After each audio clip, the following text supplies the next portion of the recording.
Time to breathe again on the latest Breath of Fresh Air webcast with Patrick Brackett, with, co-host. Sorry. I was going to say with your host, and you know what? No, mess it up.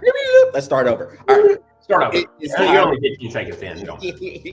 It's time to breathe again. And we're a live show. Show. What does it matter? Just start over.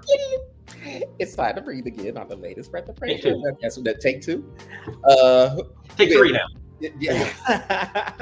With Patrick Brackett and Charles Taylor as your hosts. So, Patrick, big show because we are going to begin this one with the Major League Baseball season preview. So, technically, the season has started already with 2 games played last week over in, was it Seoul, South Korea, I think, Patrick, where the Dodgers and the Padres kicked off the season, or, first pitched the season, play ball the season. And so they split the 2 games over in Korea, in South Korea. And the rest of the teams are starting play on Thursday, March the 28th. So, with that, Patrick, even though the Dodgers and Padres technically kicked the season off, we'll just use the football analogy. Sorry. First, I have the Padres winning because they're 1-1. Yeah, and like seeing World Series champs, like ESPN World Series champs, ready to go, right? Yeah, I'm pulling the trigger. Never mind the other 160 games that are still left. But it don't matter. Like if the playoffs started today, yeah, you're in. But Patrick, since it's 1-1, doesn't that mean the Dodgers and Padres play at a playoff? Well, this game it's game 7. Okay. It's game 7. It doesn't matter about the other 162 teams or the 162 games the other 30 teams got to play. It don't matter. We're going on just based on like today. All right. Way too early. World Series predictions. You know what I'm saying? No, don't hold me to that. I ain't picking neither one of those to win the World Series. Sorry. Well, with that note, let's go to the American League first, since the champions are coming from that league. Well, hold on. Before you start that, you got to explain the new rules in MLB this year. Ooh, you're gonna have to catch me up. Or are you haven't? Oh, so you haven't seen. Okay, so one of the biggest rules, and this is my bad for being garbage. World. Oh, it's good. I got you. You know, normally you got me. So why not flip the role? You know. All right. So one of the new rules is on second base and home plate and even third base, you cannot guard the bag or the plate at all. It's an automatic safe on a steal. So, for example, let's take Ronald Acuna, who had 75 stolen bases last year. There's a good chance this man might have over 80 to 85 because this new rule is huge on the runners, dude. So the way it works is that when you go into a slide, you either have 3 ways to slide. You're either going to slide, or 4, I guess technically 4. You can slide feet first into the bag, or feet first on the outside of the bag. Or you slide in head first towards the bag, where you grab the bag hands, or you slide into the side where you grab the bag with this hand and you slide into the right? Here's the thing. If even your toe hides the corner, it is an automatic safe and it's not an out. They cannot hide the bag at all. Whoa. Yeah. So talking about a huge swing for offense. Like the offense needs any other ways to score, especially when these games are 7, 8, 9, 9-9, 10-10, 10-9, whatever. Like they need another way to score. We're going to make it a little easier for everybody to steal. And the bags got bigger. What about that? Yeah. All right. Yeah, the bags I did hear about. But yeah, this new rule, yeah, that's really interesting. So no foot guarding, no nothing in front of the bag. Ooh. Nope. And you can't, the only way you can really technically, I guess, guard the bag is with your glove. So the ball has to be thrown perfectly and they got to catch it in front of the bag where the person slides into it. That's the only way you can do it. If the foot is in front of that bag in any way, they will wave off the out, call them safe, and it counts as a stolen base. And Patrick, that goes along with the theme with sports now to help the offensive numbers kind of go up, make the game quote unquote more exciting in terms of getting some offensive numbers up, make the bases bigger. Now with MLB in particular, it really got into the home run strikeout deal, which that's still primarily the case with the game, but I think they wanted to enhance more action on the base pass. So you make the bags bigger, you encourage more running the bases, more stolen base action, and then the pitch clock from last year. It just trying to speed up the game a little bit as well. For the most part, the changes MLB has implemented for the last couple of years, I like them. I like them. I'm not too upset about these. I feel in a lot of cases it was probably overdue. Yeah, and a lot of the rules, especially over the past 2 years, a lot of them have been overdue. And this whole hiding the bag, like even when I played second and short, I never hid the bag. Never. I always played the bag in between my legs. So my foot was always in the top and bottom corner where I would swipe this way to, like this. Some players like to be in front of it because it gets the ball there, I guess, a little bit faster, But here was the problem. I never liked it because it always seemed to me like it was more of an injury than anything, because my foot would always slide in front of the bag. I would always get cleated or something like that. At least when I was, straddling the bag, I could watch the player come all the way in. And if I needed to move, I have the ability to move faster. If I'm in front of it, I don't get to see the runner. You know what I mean? So I never really had a problem with it with me. But I do see the necessity of this rule. I mean, I'm not a huge fan of it per se, but I'm not opposed to it either. It was like the pitch clock. Yeah, whichever one it is. I didn't have a problem with it because college had already been doing it and minor leagues have been doing it for years. You know what I'm saying? So it never really bothered me. I wasn't opposed of it, but I wasn't a huge fan of it either. But I do get it because those Boston, New York games, come on, bro. You can only pull on that thing so many times before it's considered playing with yourself. You know what I mean? So, come on. I don't need an 8-hour New York-Boston game. I don't. You know what I mean? Let's go. Pull that thing, get in the batter's box. Let's go. And the thing is, I think with the timing, if it's half an hour, which is something we had talked about last year, if it's cutting around half an hour from where it was before, that's where you would see kind of a legit difference there. And on average, it was close to half an hour. Yeah. I think the average was 28 minutes. Yeah, so a little less. I mean, it's all right. I mean, either way, I'm with you. Either way, I don't think it was really that big of a deal. I could deal with it either way. I think I would say MLB probably had a more desired. I think MLB would have been happy if it was a 15-minute cut. Truthfully. Oh yeah. Hell, they would have probably been happy with a 5. Yeah. You know what I'm saying? I mean, like across the board, 5. Not just 5 minutes off of every game. But most of these rules I've been a huge fan of. The only rule that I really haven't been like a huge fan of, and honestly I'm still not a huge fan of it today, is the challenges. It takes it away from the umpires to rule the game, I guess. You know what I mean? Is it needed? I get it. I understand. But traditionally, as a baseball player, I don't like that rule. But that's the only one I really had a problem with. Other than that, I don't have a problem with it. I can take or leave. It wasn't going to bother me either way, except for that pitch clock. If you're going to do a pitch clock, you gotta implement that on New York Boston games. And if you did that just on those games, I'd have been fine with those too. Well, all right, Patrick, let's get on the preview, man, since we do Okay. have a few other topics to cover as well. So we have to start with the American League West. So we're starting with this one because, of course, and with the rules in mind that we were talking about as well.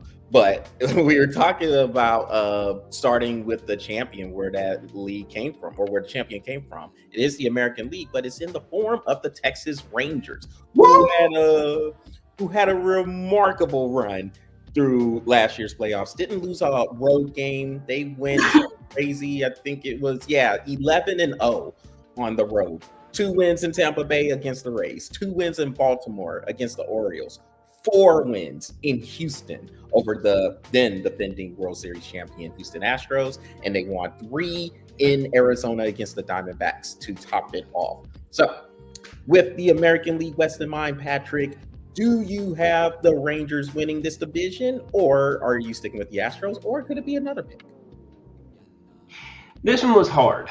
This one was tough. Defending champions in the Texas Rangers, man. You know, for the past couple of years, I've been riding high with the Rangers, but the Houston Astros team is good, and they're returning a lot of players. They've gotten some really good contracts in place, but man, I don't see why I would go against the Rangers, man. I've been riding high with them for years. Don't see anything different in this lineup. I think they picked up a bat, and I think they picked up a pitcher. I can't remember if they picked that up, but I mean, the team is still intact. I'm riding with the Rangers, man. I got the Rangers winning the West. All right, so I'm gonna go with the Astros for this reason. The Rangers. So the Rangers have this dynamic where they're going to get better with getting people back. So the pitching is going to have to hang in there. The lineup is good enough to where they're gonna be able to put up some runs. You still got Corey Seager there. You got Marcus Semien there. Adolis Garcia became a beast, an absolute monster in the playoffs. So they're still going to be good offensively. The pitching just has to hang in. And we know Jacob deGrom is often injured, but there's a potential they can get him back later in the season. And when I mean later, I'm talking August or September. And Max Scherzer could come back around that time as well, maybe a little bit sooner. We'll give him, and this is without me actually knowing the timeline, we'll give him till after the All-Star break. But if you get those 2 pitchers to come on back, it can make for an interesting playoff run again for the Rangers. For that reason, I think the Astros come back a little bit, I guess, more whole, and I will give them the nod to win the division. Now, of course, the Astros won the division last year, and we see what happened there. But, Well, don't get me wrong. I got the Astros making the playoffs. So, hey, spoiler alert. I know, Patrick. Jeez, look, we're gonna get to the wild cards in a minute. We know the Astros are one of yours, but everybody knows that. All right, and yeah, well, I mean, the Rangers were one of mine. Yes, of course they are. So you have the Astros being the wild card. You have the Rangers as your division winner. I have the Astros. Before we go on to the other divisions in the American League, do you see any of the other ones? All right, okay, we won't say anything about the Oakland A's. That's a mess and a half. But do you see the Mariners or the Angels potentially making any noise? I mean, I can see the Mariners. The Mariners they were really good last year, especially in the second half. I can see the Mariners doing it. They had a really good home record last year, I think. I think they had above 500 on the road as well. So I can see the Mariners making some noise, but amongst those 2 teams with the Rangers and the Astros, you can make some noise, but all in all, I don't see them like winning the division. And you also, I get that you said, the Astros won the division last year, which is right. But technically they tied. They did, but the Astros got the tiebreaker. Tiebreakers, whatever. But technically, they tied. Nah, I think they were both 92 and 70, I believe, right?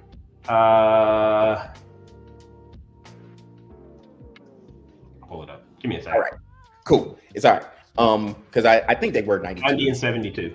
90, 72. All right. But it's all right. Oh, the Mariners were 88 and 74. Yeah, the Mariners were close. I mean, they were close. That second half run.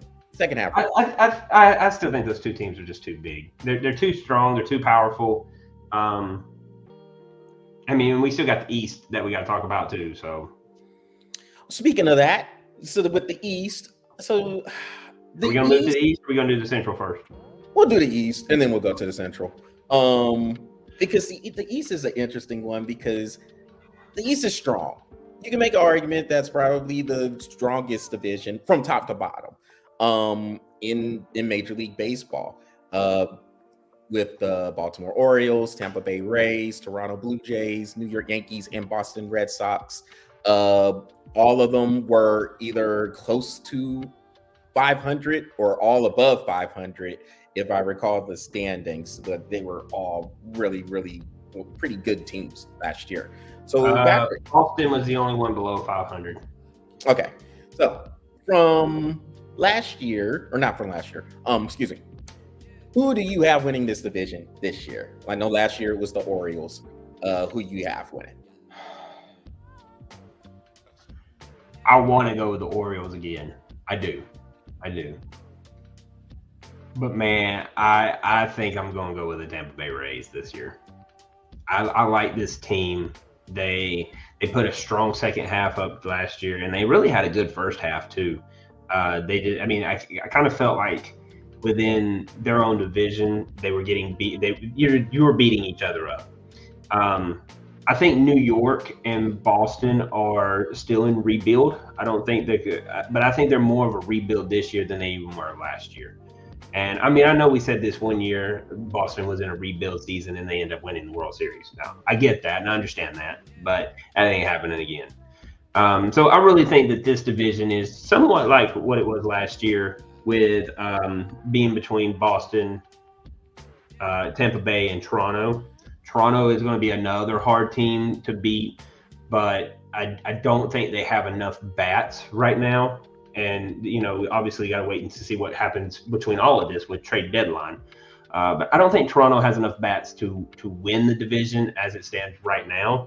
And I think the only team that could really, the only two teams that could really win this division, in my opinion, is Baltimore and Tampa. But I really like this Tampa team this year. I really like this Tampa team. So I'm going to go Tampa Bay. Yeah. This was tough, but I'm gonna stick with Baltimore. I just think they're so young, and another year together, I think they're just gonna get better. I really like what Baltimore has done for with their team in general, and they stayed patient with all the young guys. They took a couple of lean years. Remember how things were in Baltimore, and now this team is starting to blossom. They have good young arms. They have a strong bullpen, and the lineup is pretty potent. I mean, it can get with a lot of your other potent lineups, but they're just a well-rounded team, I think. And Tampa Bay, you can never count out Tampa Bay. They are always one of those teams that are strong. Just that you can always pencil them in for 85, 90 wins. And they're going to be right there in the race. So I do think it'll be between them, but I'll give Baltimore the nod for the second year in a row to win this division. Real quick though, Patrick, I know there's always this New York bump, but what is up with the Yankees having these high odds to do stuff? I don't understand. That lineup is crazy. But here's the problem: you can score 15 runs in every single game, but if you allow 17, that don't mean shit. Yeah, but it don't. Yeah, but Patrick, language, jeez. And it's just all kinds of cuss words coming from you today. I understand why. It's okay. But but Patrick, that is the case with the Yankees all the time. They have this great lineup. I know they got Juan Soto to join, but it's always, well, if Aaron Judge can stay healthy, if Giancarlo Stanton can stay healthy, if Gleyber Torres can stay healthy, and if they're not striking out every 5 times they hit a home run, it'll be all right. The Yankees, to me, just continue to ignore what their issue is, and that is the pitching staff. They're not going to have Garrett Cole for the first, I think, 3 months of the season. So, and that's their ace, and they were already struggling there. So, and so that New York team baffles me. It really does. How do you spend? And it always is. It's this way every year. How do you spend $200 million in one season for an entire team, and yet you still can't get a pitcher? $200 million in a single season, and you still don't have a pitcher. I mean, like, what are you doing? Where are you spending all this money? Yeah, don't get me wrong. That lineup is potent. You cannot walk a person in that lineup without having to face somebody right behind them that is just like, God, really? You know what I mean? But like I said, you can score 15 runs, but if you allow 17, that don't mean anything. In baseball, it doesn't mean crap. All it means is you got a high ERA. That's it. That's it. And if you win, you win. That's the bottom line. You got 162 games. You got 162 games, and you're going into a season without a pitcher. You don't even have an ace right now, and you still spent $213 million in your lineup, and you still don't have a pitcher. You don't have an ace. What is your problem? What are you really doing? Like you said, how do you go into every season without addressing the issues that you have?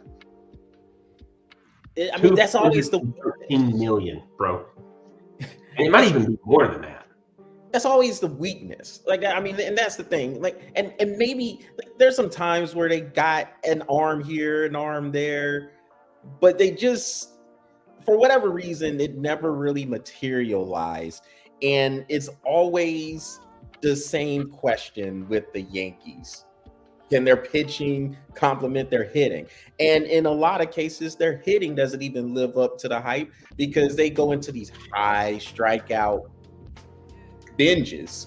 That's what I'm gonna call them, binges. They go into these high strikeout binges throughout the season, and if they're not hitting a 3-run homer or a grand slam, they're having a lot of games where they're only scoring 2 or 3 runs at the most anyway. So I don't get it.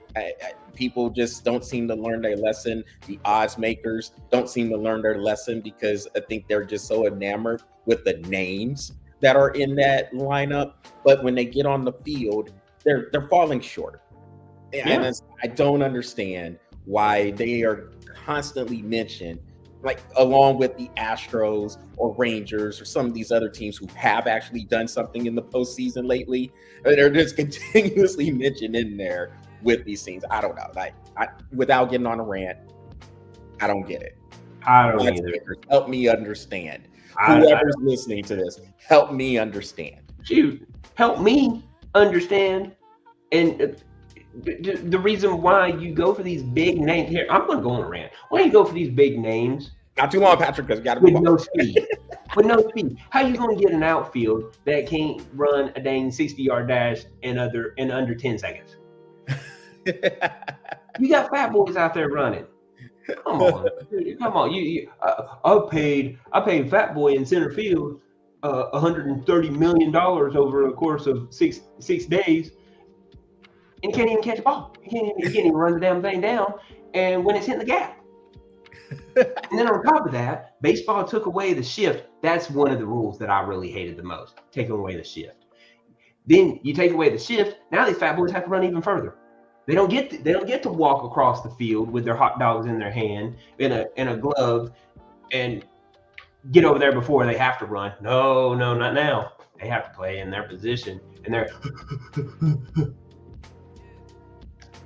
And then they overthrow their cutoff man. Did you see last year how many times they overthrew their cutoff man and cost themselves a run? I mean, come on, dude.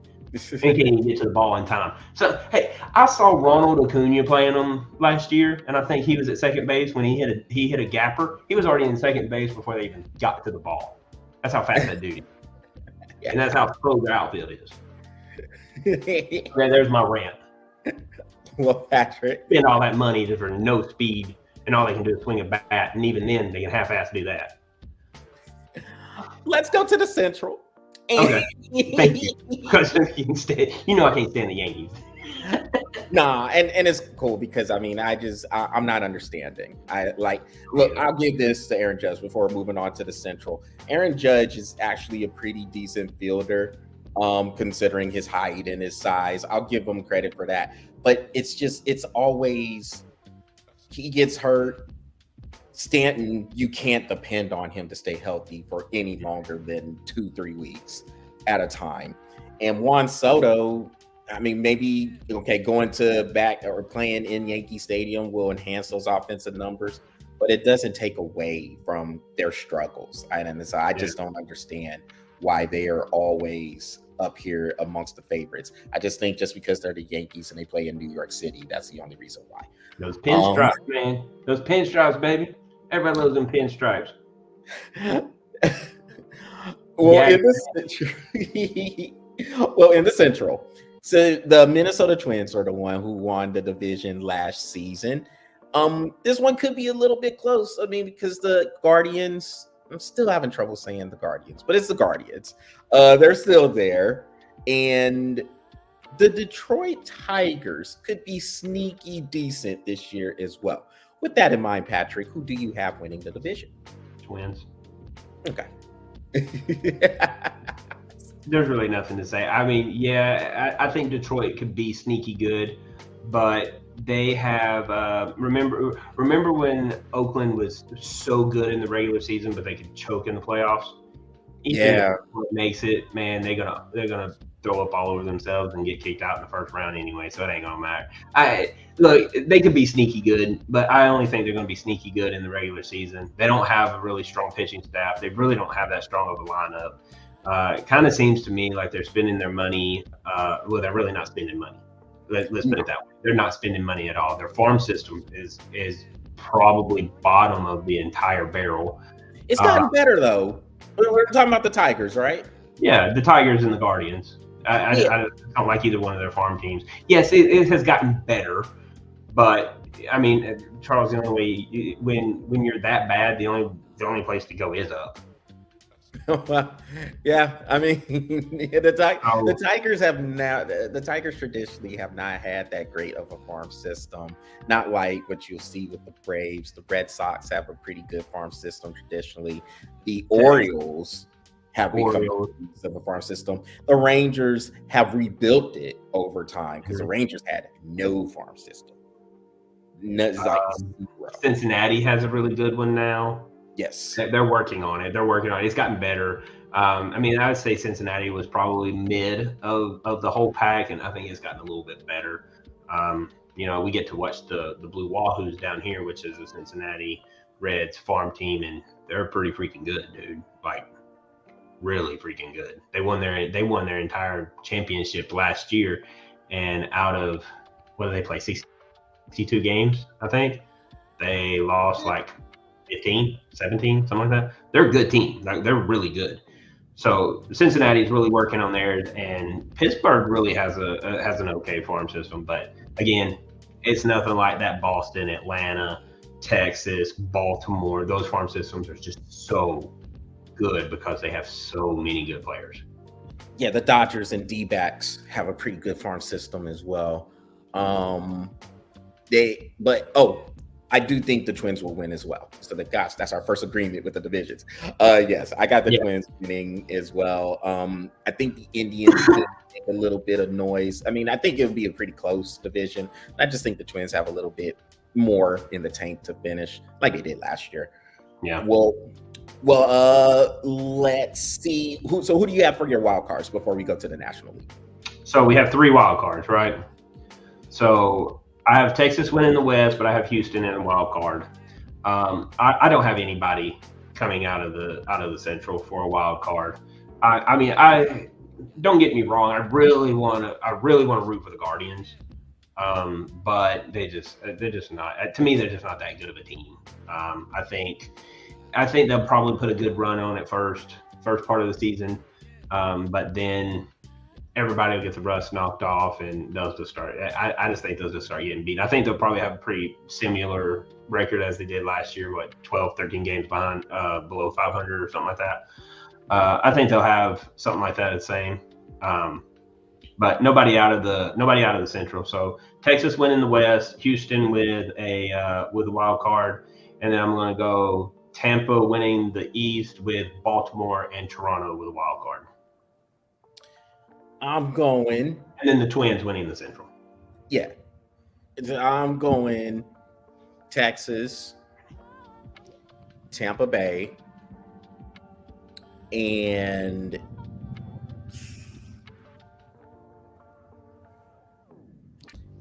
going to go Seattle. I think there will be 2 teams coming out, or 3 teams coming out. Wait, hold on. So, yeah, okay, because Houston's winning the division. Yeah, so Texas, Seattle, and Tampa Bay is what I'm going with. Toronto is hard to figure out because Toronto, they can get high. Toronto can blow that whole thing. They can blow this whole thing up. But they have enough explosiveness in their lineup.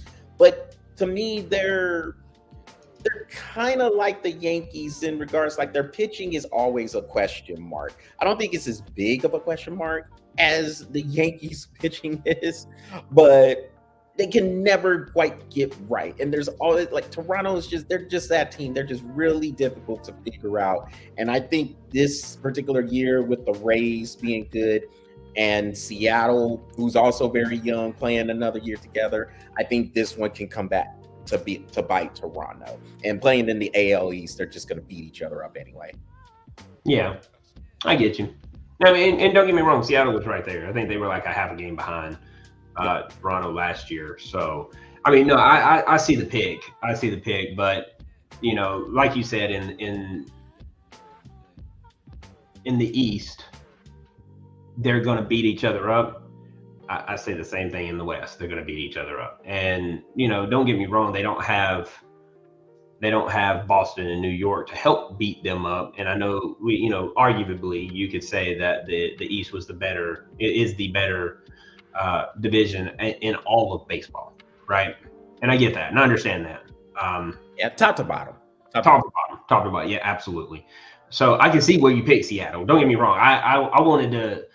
I had trouble picking Seattle and Toronto too, but I feel Toronto is going to be a better team this year. They got the same core. They're bringing all those same kids back, or those guys back, and I think they're going to address their needs appropriately. Where Seattle really doesn't have a need to address, and they're gonna figure out that they need more. I say that, but I think they're gonna figure out that they need more than what they had last year to beat that Houston and Texas team.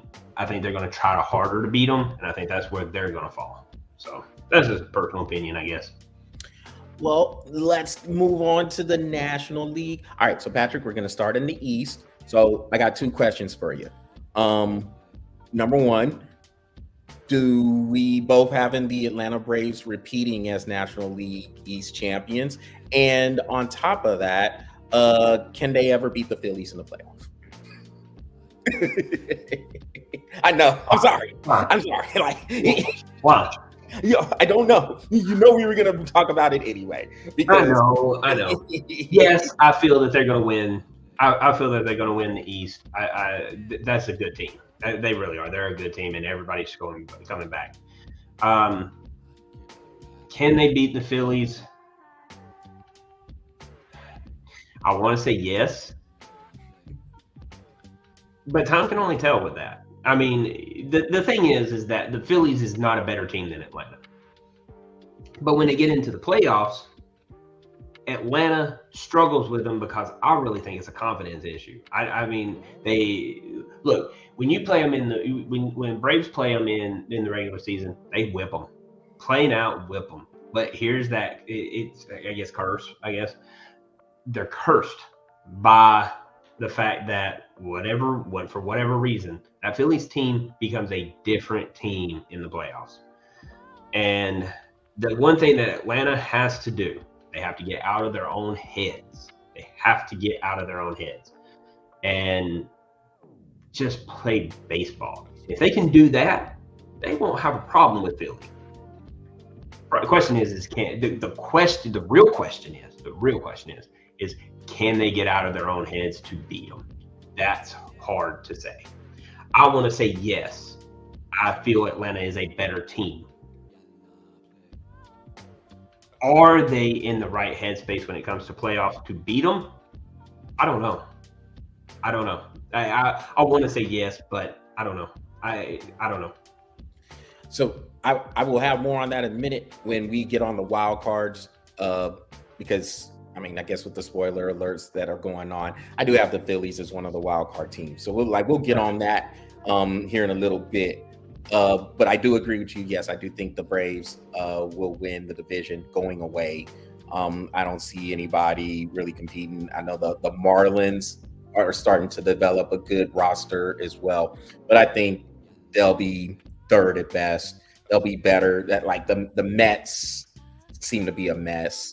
And because they spent all that money and then they just went and had a fire sale throughout. So the Mets are in this place where, are they going to start rebuilding? Are they trying to win? What are they doing with the? They don't even know what they're doing right now. They don't know if they want to rebuild, or they don't know if they want to blow it up. They don't know if they want to shoot for a playoff bid this year. They don't really know.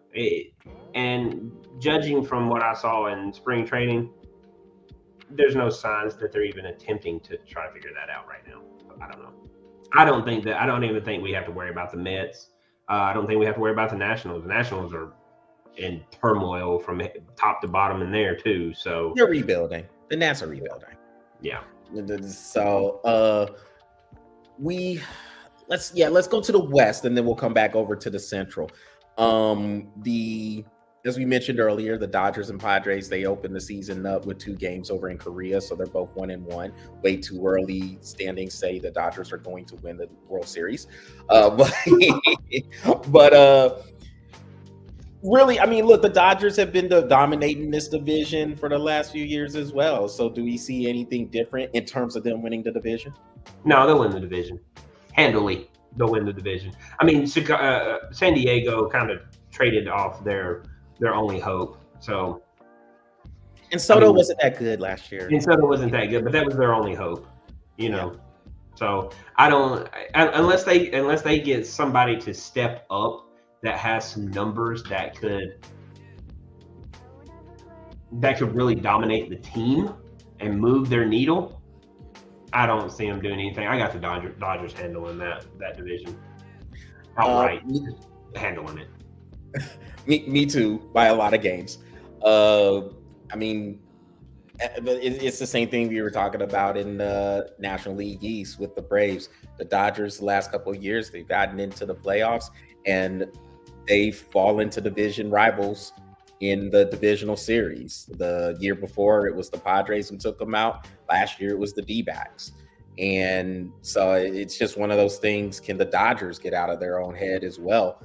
Yeah. We know they have the talent. I mean, they're bringing Ohtani on there with Mookie Betts and Freddie Freeman and that pitching depth they have over there. So, I mean, the Dodgers have a loaded team, but is Dave Roberts going to mess up the pitching rotation again like he always does? And can they get out of their own heads? I mean, not to repeat what you were saying, but I think it is a lot of the same case as it is with the Braves. They have these dominating regular seasons, 100-win seasons, and then they flame out in the division series. They see that opponent who got hot, because that's what the Phillies have done. They've gotten hot. The Padres and Diamondbacks, pretty much the same thing. They got hot at the right time, and they've been able to shut down that lineup, the lineups that have been so potent, and get the timely hitting to take them out. So, I mean, that's the question for the Dodgers. I'm with you. I think they'll win by lots and lots of games. But it's always a playoff question with them. It's like it has the Braves the last couple of years. At least the Braves have the World Series. I guess the Dodgers have the World Series the year before the Braves. Yeah, but you know how it is. It's always what you've done for me lately. Yeah. You know, and you know my rule. You know my rule. If it hasn't happened in the past 15 years, that shit don't count. You know what I mean? Now, don't get me wrong. I understand that both of these World Series have came within the past 5. You know what I mean? But the fact of the matter is that if you're in your own way or you're shooting your own foot, you know, you're shooting the wrong people. You got to get out of your own way. You got to take care of business in front of you. You can't worry about winning a World Series when you're in a 3-game stance with Philly. You know what I mean? You can't worry about the World Series. You got to handle what's in front of you. And the Dodgers and the Braves for the past 2 years have done the same crap. They're worried about, oh, we got to live up to the expectations. We got to live up to the hype. They have us winning the World Series. No matter what that means, it doesn't mean crap if you can't get past the first series. You got to get past that first series first. Crazy enough, you can't just get past the first series. You got to get past the second one now. The World Series is not going to be yours just because you won 104 games last year, Braves. You can't. The World Series is not yours. You have to still win the world. You have to win the series that are in front of you. And the Dodgers and the Braves can't do it right now. I mean, I want it like I told you. I want to say that both of those teams can get past it. I don't know. It's hard to tell. You got to have that right mindset, and right now they don't. Oh, Patrick, the Central. This one is a little interesting. It can be. Who do you have winning the Central? Brewers. Brewers. Yeah, I don't see any team. Look, I say it could be interesting. It could be interesting because if the Cubs and the Reds, here we are repeating it again. If the Cubs and the Reds can get out of their own way, they got a good team. They got good teams. They got teams that can compete. Am I going to say they're going to win a World Series or win the first round of the playoffs? I'm not saying that yet. What I'm saying is if they will play baseball, utilize their players right, they can contend in the Central. Other than that, if they don't do what's just right there, just play baseball, they're going to fall short like they did last year, and Brewers are going to take it. I mean, both of those teams fought it pretty much throughout the season, but that last month, the hunt for October month in September, pressure got to them. They're good teams. They are. They're really good teams. But you don't know what they're going to do. So no, I got the Brewers handling that. Yeah, Patrick, I think you might be surprised by here, man. I'm gonna go with the Cubs. I think the Cubs can pull this division out. The Brewers, to me, the players. Yeah, the Brewers, to me, little by little, they're falling back into the pack. Like, I think they're still solid. Don't get me wrong. Mm-hmm. They still have good pitching, pretty decent hitting. It's not like their team is complete and utter garbage, but it seems like they're just kind of coming back a little bit more into the pack. And then teams like the Cubs and the Reds are steadily getting better.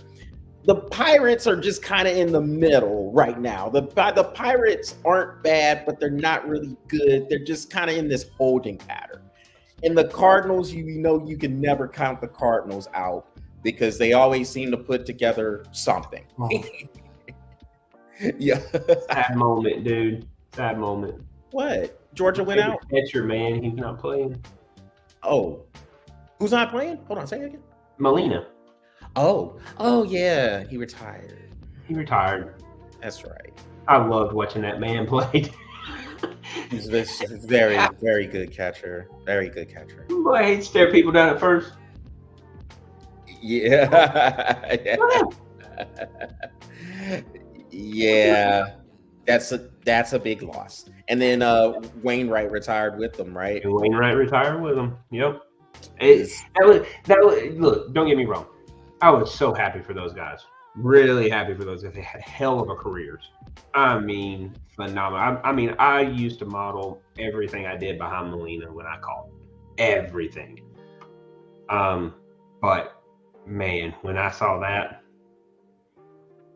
I was like, man, don't do it. Give me one more year. One more year. Because seriously, I would watch the Cardinals just to watch that man play. I didn't care if they won or lost. I mean, and I have no skin in the game for the Cardinals. They're not my team. But man, when Atlanta played the Cardinals, I watched every one of those games. Even when I didn't watch baseball last year, MLB, because I was more invested into the college baseball at the time. I still watched that Atlanta St. Louis games, man. I loved watching Molina play. That dude was so good. And in that Acuna versus Molina, just waiting to see if Acuna could get on base to steal on him. Oh, it was so fun. That was exciting. That was the only reason why I watched it right there. Just those two going against each other. Well, Patrick, who are the wild cards you have? So you have the Brewers, Braves, and Dodgers winning the divisions. Who are your wild cards? Yeah, so I have the Brewers, Braves, Dodgers. I'm gonna say Philly. Here's where you're like, I got Chicago in the playoffs, and Arizona. All right, you know what? I'm not too far away from you. Yeah, I have the Phillies. I have the D-backs, and man, to me, it's between the Giants and the Brewers. I think the Giants are just always solid too. Like you said. I think I'm gonna give a slight edge to. We'll go to Brewers. I think I'll give a slight edge to them. So yeah, I have the Brewers, D-backs, and Phillies as well. Or yeah, Phillies and because you got the Cubs. My bad. The Cubs are your wild card, and the Brewers got your division. That's right. The Brewers got the division. Cubs got the wild card. Got you. Okay, so Cubs, D-backs, Phillies for you. Yeah. All right. Cool. Yeah. I mean, other than us just kind of switching up the Central, we got pretty much the same teams in there. Mm-hmm. And the wild cards in these last few years, I mean, your biggest runs have come from your wild card teams. And I mean, with the exception, because the Astros won the World Series the year before, they weren't a wild card. So, but I mean, the wild cards have been making runs. Yes, they've been making runs, getting really, really hot at the right time. So, well, there it is, y'all. That is our regular season preview for Major League Baseball. Go ahead and feel free to hit us up on these picks if we get them wrong. But give us props also if you get them right. And I will. I'll give me props. Yeah, of course. We know you have no problems patting yourself on the back, Patrick. I'm gonna give myself props. I'll ignore every time I get it wrong.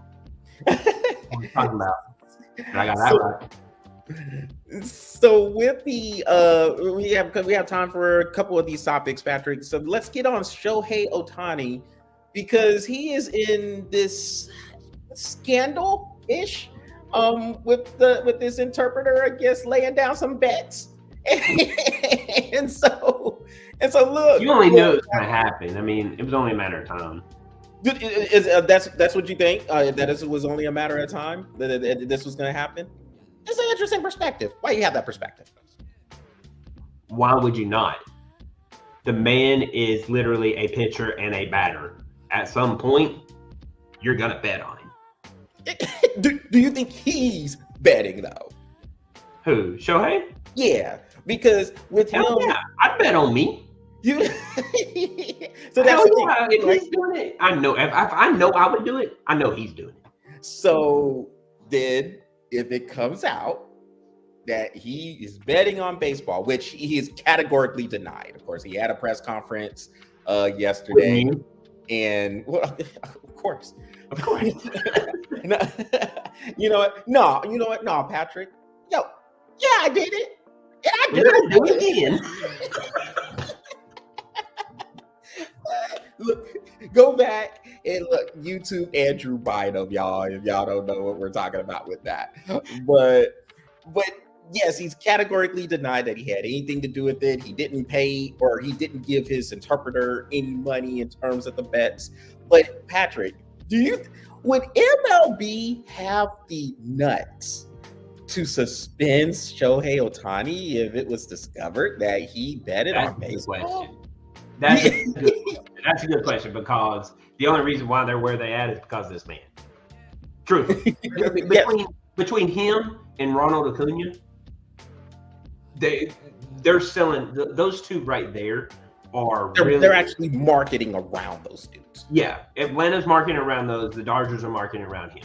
So they're really pushing these two, and MLB is really marketing, because if you see any kind of commercial, I guarantee you those two are in it. Doesn't matter if it's on ESPN, CBS, NBC, where it don't matter. When you see an MLB commercial, I'll guarantee you either Ohtani is in it, Acuna is in it, or both of them.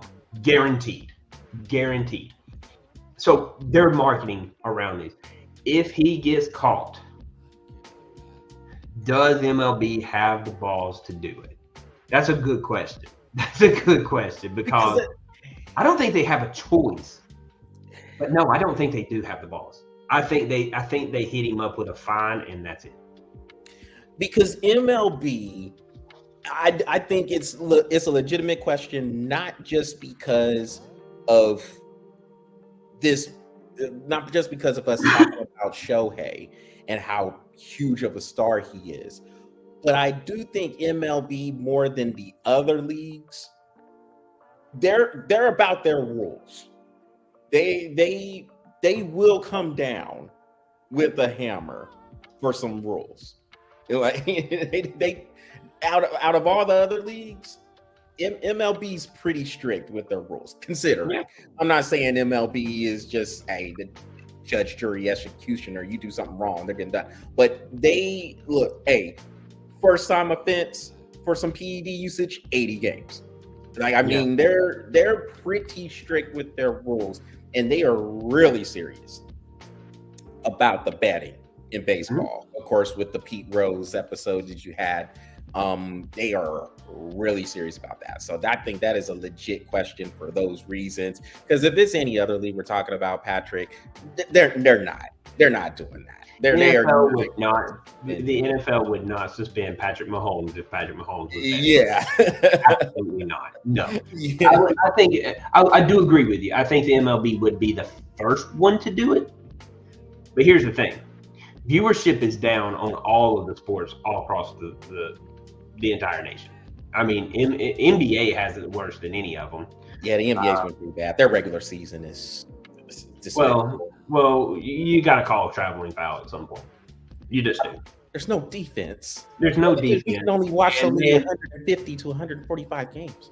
Yeah. And then on top of that, when you salsa your ass down the court with no dribbles, and you're holding the ball like this, and you're like, I didn't see a travel.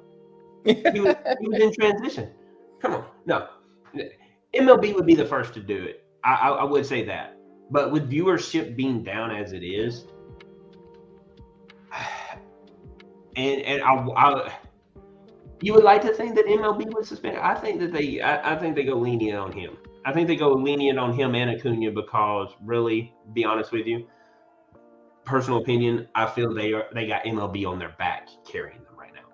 Nobody watches MLB unless they watch those two. And when Ronald Acuna stole his 75th base, that was the highest watched game that entire season last year. Now, Patrick, before we get to the March Madness brackets, I'm gonna ask you another question here.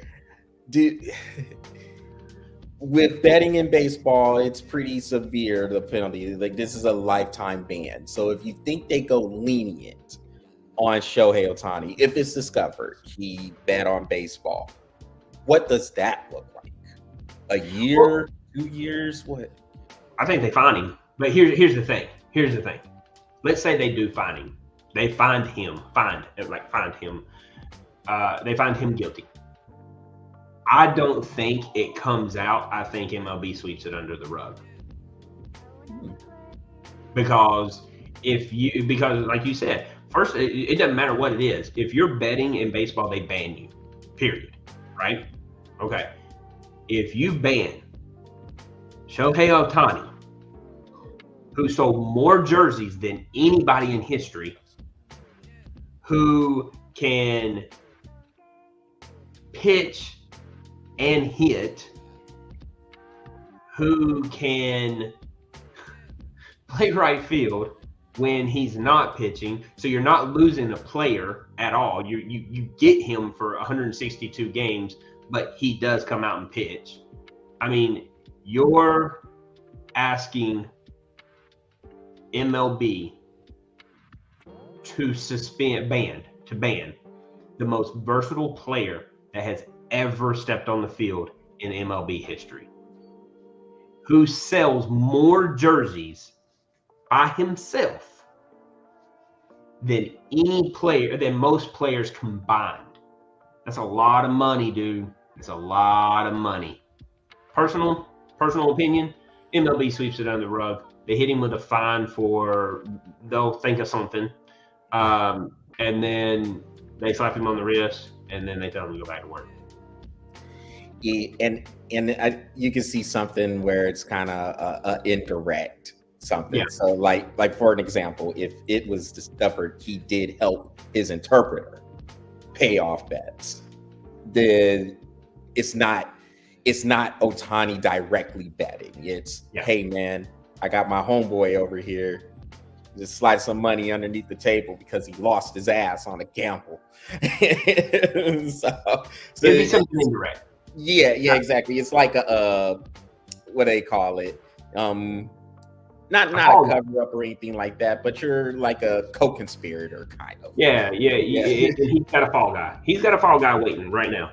Oh, Shohei didn't do it. I did. Yeah. I stole his money. How did you steal his money? Well, I went into his house. I got his credit card out of his wallet that was in the safe that he accidentally gave me the code to, so stole it. And I went and paid some bets, and I made some bets, and that's how it happened. So he didn't do anything. I did it. How did you accidentally get his code? Yeah. Well, he left it out on his nightstand. How convenient. Yeah. Okay. All right. Go ahead. You're okay. Since you didn't directly do it. But okay. I'm watching you though. Well, Patrick, look, before we head on out, I think you're gonna like this because we're gonna give ourselves an opportunity to pat ourselves on the back. Now, I thought you were gonna give us a second chance brackets. No, we don't need them. My bracket actually looks pretty good. Yeah, mine too. So that's why I'm like, first time, dude. And I'm not talking about like for the first time in a while. No, for the first time. My bracket's looking good. I'm in the 80th percentile, bro. Yeah, I mean, I know both of us, and we'll see how this next weekend goes, but both of us have our Final Four intact. Oh. You have UConn, Arizona, Houston, and Creighton still in, and mine was UConn, since we both have UConn winning, but I have North Carolina, Marquette, and Purdue. So we're both still looking good. Now, we could have a come into Jesus meeting in the Elite Eight if the teams go ahead and meet in some of these. But you know what? I'm doing good right now, and I'm happy. Yeah, because I don't remember a bracket I've ever done where my whole Final Four has been intact after the first weekend. So I have never had my Final Four this intact ever. Normally my bracket is busted after the first 8 games. Dude, the Dookies. Patrick, listen, I was about ready. Like if Purdue went out in the first or second round, I had a text ready for you. I was gonna say, hey man, I'm sorry, dude. Purdue's worse than Duke. I'm sorry. Like he's Duke. I'm sorry. I know you can't stand Duke for that year against Mercer, but dude, Purdue, dog. Well, I mean, look, we can say Kentucky. Kentucky is went out there open. They, before we head out, man, I'm gonna say this, Patrick. Calipari's gonna have to change some things, and it's either that because the game, to me, he is the Dabo Sweeney of college basketball right now. Mhm. And what I mean by that is there's these things that are happening in college sports, and as a coach, you're going to have to evolve with that. The same thing you were doing 5-10 years ago, that's not working anymore, because with the NIL and the transfer portal, you're getting more experienced players come into these programs, or you have a mid-major who has experienced players, particularly in basketball, and these people have been playing together for 4 or 5 years. It is not enough to get your one and dones and think you're going to go anywhere now. These teams have cohesion, and Calipari's still doing the one and done method. That was good 10 years ago, maybe even 5 years ago. Not anymore. So either he's going to have to adjust or he's going to get left behind. Like Dabo Sweeney is in danger of being left behind at Clemson because he doesn't want to mess with the transfer portal. And like, look, you don't have to have the transfer portal build your whole team. But if there are some players who are interested in coming to your school, I would think you would want to look at that. You can still go and recruit. Start going, hey, I know you need wide receivers. Yeah. And he's like, no. Yeah. Okay, then I'll go to Florida State, idiot. Yeah. And what do? Florida State. Yeah. And what happens? Or they whack them. I don't know, Dabo. What'd you do wrong? I don't know. Dookie look, yes. Well, Patrick, let's hop on out, man. This will conclude this edition of the Breath of Fresh Air webcast, and we will get to some of those NFL rule changes on the next episode. Other than that, visit the Breath of Fresh Air YouTube channel, smash that subscribe button, and follow the Breath of Fresh Air Facebook page. So, Patrick, until then, hey, let's go out there, enjoy the games, the Sweet 16 Final Four, or excuse me, Sweet 16 Elite 8 games that are coming up this weekend. And baseball is starting up on Thursday. Let's enjoy everything, enjoy those games. And for everybody else, enjoy the rest of the week. And we will see you next week. Y'all take it easy.